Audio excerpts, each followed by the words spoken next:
E durante evento das Forças Armadas, o ministro da Defesa, José Múcio, avaliou a dificuldade de emplacar a chamada PEC dos militares no Congresso Nacional e fugiu também da polêmica sobre classificar o PCC e o Comando Vermelho como terroristas. Assunto aqui do Rodrigo Viga. O ministro da Defesa, José Múcio, admitiu que o governo vem enfrentando dificuldades em emplacar a chamada PEC dos militares. Essa PEC tem como objetivo vedar e proibir militares da ativa se lançarem candidatos já agora em 2026.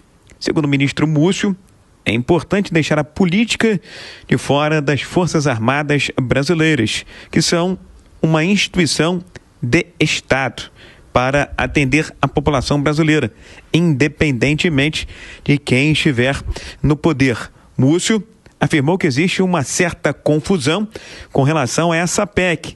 Daí, a dificuldade em vencer barreiras e aprová-la no Congresso Nacional. O que nós estamos querendo é apenas que aquele que optou por uma carreira militar, arrependeu-se foi ser político, não traga o proselitismo da política para dentro dos quartéis. Qual é a ideia maior? É que os militares entendam que eles são a serviço do país.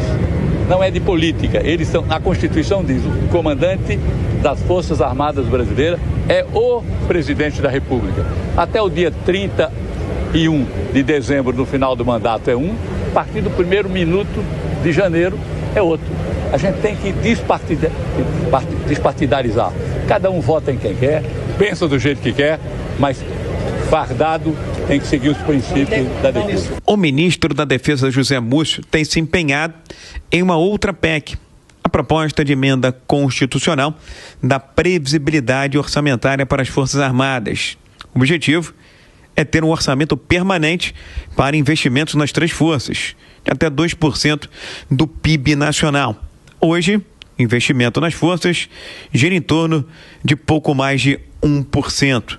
Sobre a decisão do governo brasileiro de não enquadrar Comando Vermelho e PCC em grupos terroristas, como queriam os norte-americanos, o ministro da Defesa, José Múcio, preferiu não entrar na polêmica. Olha, eu vi isso através de vocês. Se a gente fosse assustar com essas coisas todas, hoje eu fui surpreendido que queriam Fernando de Noronha, queriam Natal. Então a gente tem que ler, depurar, deixar passar. Às vezes, 24 horas essas notícias passam. O ministro da Defesa, José Múcio, participou nesta quinta-feira aqui no Rio de Janeiro de um evento para lembrar e homenagear os brasileiros que lutaram na Segunda Guerra Mundial.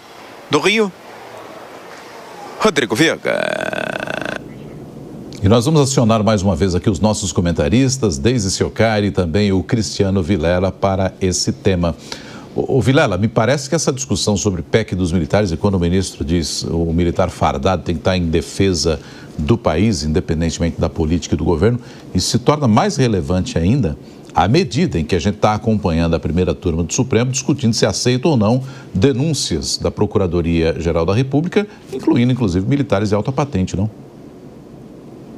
E isso vale não só para os militares. É importante a gente ter claro, na linha do que foi colocado pelo ministro Múcio, que quando se trata de funções de Estado, funções que são necessárias ao funcionamento do Estado, à segurança, à defesa, ao judiciário, são determinadas atividades, determinadas carreiras que devem estar totalmente apartadas da atividade política. Não se pode permitir que um delegado, um promotor, um embaixador, enfim, figuras realmente que tenham essa representatividade, que tragam consigo estruturas, seja estruturas de repressão, seja estruturas de poder de uma forma geral, possam eventualmente gerar algum tipo de confusão entre a política e a caserna, ou entre a política e decisões judiciais, entre a política e o Estado de uma forma geral. É um instrumento de proteção. Aquela pessoa que eventualmente tem interesse em seguir a vida pública, naturalmente deve se desincompatibilizar de vez do seu cargo, da sua função, e abraçar uma nova carreira. Não dá para ter o pé em duas canoas e, ao mesmo tempo, fazer com que a função de Estado, ela de alguma forma venha a se restringir ou a se subordinar aos interesses e às atividades político-eleitorais. Deise, eu queria te ouvir também a respeito sobre a PEC dos militares, né? Se na sua avaliação os militares devem ser proibidos de ocupar cargos de administração pública, mas também trazer o outro ponto que foi apontado na reportagem a respeito se o PCC e o Comando Vermelho deveriam ser classificados como terroristas na sua avaliação. Olha, Soraya, em primeiro lugar eu concordo, acho que o Cristiano ele foi perfeito na avaliação dele, né? O Norberto Bobbio tem uma teoria que ele diz que, na verdade, o que a gente quer com essa separação é reafirmar o primado da esfera civil sobre a esfera militar, né? Isso acaba garantindo a ordem democrática. Então, como o Vilela falou muito bem, essa separação, ela é essencial para que cada um cumpra as suas funções. Então, por exemplo, se um militar, se um policial quer participar da vida pública, se afasta primeiro para dar um tempo de descansar a imagem e depois ele volta, né? Eu acho que essa separação ela é muito importante.